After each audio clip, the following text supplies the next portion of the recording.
Today on the Ancestral Findings podcast. Like several other early presidents, Martin Van Buren was a widower. His beautiful, accomplished daughter-in-law, Angelica, stepped in to fill that role.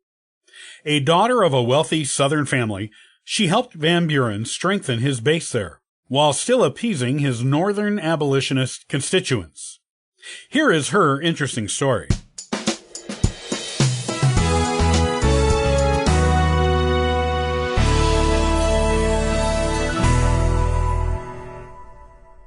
Like quite a few of the early U.S. presidents, 8th President Martin Van Buren was a widower. His wife, Hannah Hose, died at age 35 of tuberculosis in 1819, 18 years before Van Buren became president. He was devoted to his wife and never remarried. Instead, his daughter-in-law, Angelica Singleton Van Buren, wife to Van Buren's son, Abraham, became the first lady for this presidency. Born February 13, 1818, Sarah Angelica Singleton was raised in Wedgefield, South Carolina.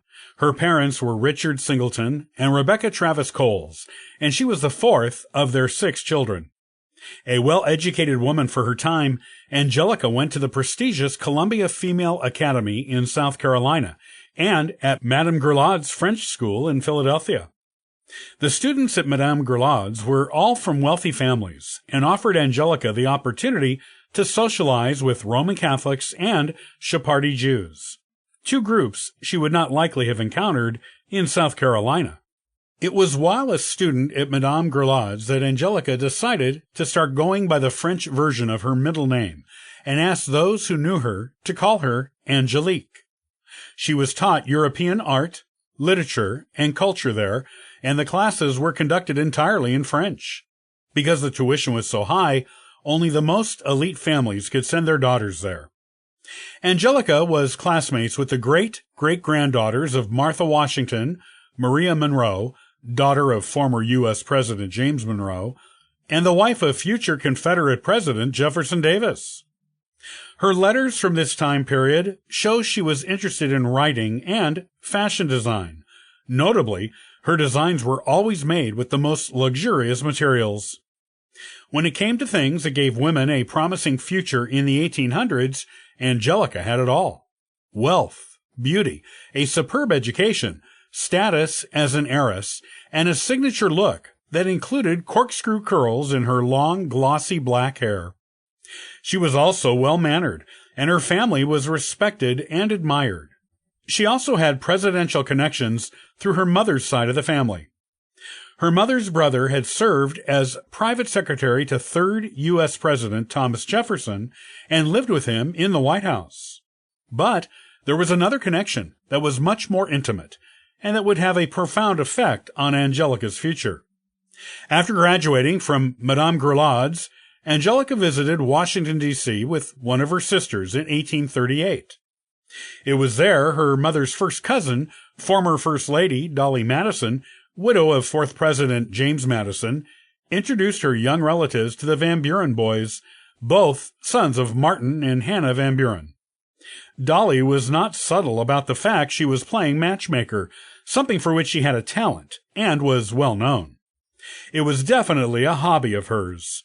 And these skills worked yet again with her Singleton cousins, as Angelica married Abraham Van Buren later that year, in November of 1938, at her parents' home in Wedgefield, South Carolina. Angelica's parents' home was a thriving plantation called Home Place.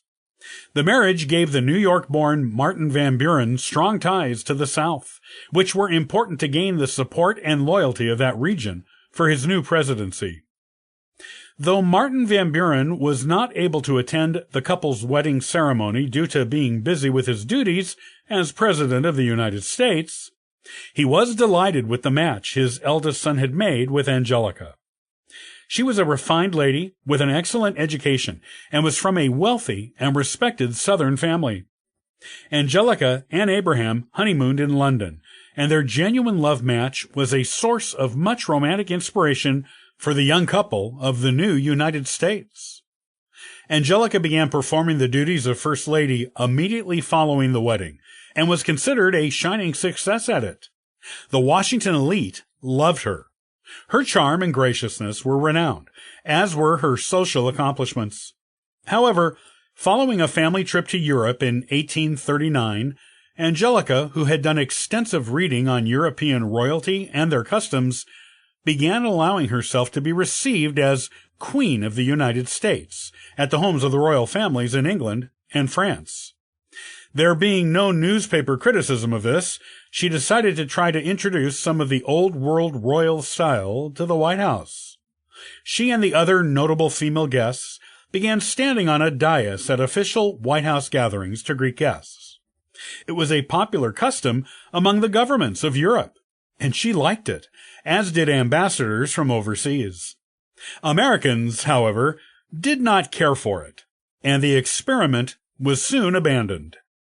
As First Lady, Martin Van Buren always escorted Angelica on his arm to all formal private dinners at the White House, and made it clear her rank and status took precedence over any other females in attendance at any White House gathering.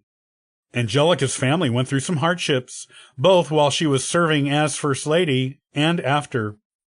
Some of these difficulties tarnished the public's previously sterling impression of her. Her father and a nephew were killed when a bridge collapsed under the train in which they were riding. One of her sisters was a victim of domestic violence so severe that those in the higher echelons of society began to talk about it, and not in a kind way. Angelica gave birth to her first child, Rebecca, while living in the White House in 1840. But Rebecca only lived a few months. After leaving the White House the next year, Angelica gave birth to 3 more children, all boys. When Van Buren was defeated for re-election in 1841, Angelica and Abraham moved to the Van Buren family estate in Kinderhook, New York, and spent winters with her family in South Carolina, where the weather was more seasonable year-round. They moved their primary residence to New York City in 1848.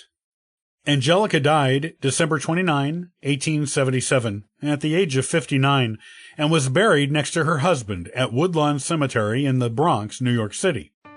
Her sons had no children of their own, so she has no descendants living today. And, despite leaving this life at the relatively young age of 59, she outlived nearly everyone in her family, including her parents, husband, father-in-law, and most of her nieces and nephews. Only her sons survived her.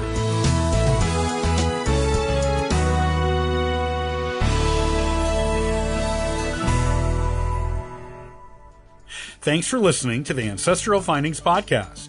You can subscribe to the podcast on YouTube and iTunes. Also, check out ancestralfindings.com for free genealogy lookups, ebooks, and weekly giveaways. Happy searching!